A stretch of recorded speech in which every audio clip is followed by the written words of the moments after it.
Tere kõigile ja tere tulemast vaatama Bondora iganädalast videot. Sellel nädalal räägime targast lahendusest nimega Portfellihaldur, teie assistent investeerimisel, millega on võimalik automatiseerida kogu investeerimisprotsess.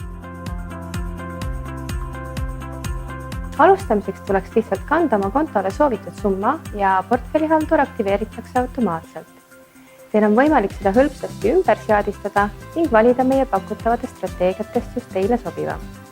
Näiteks konservatiivne, tasakaalustatud või progressiivne strateegia. Portfellihaldur annab teile sealjuures ülevaate vastava strateegia oodatavast tootlusest ja laenude jaotusest.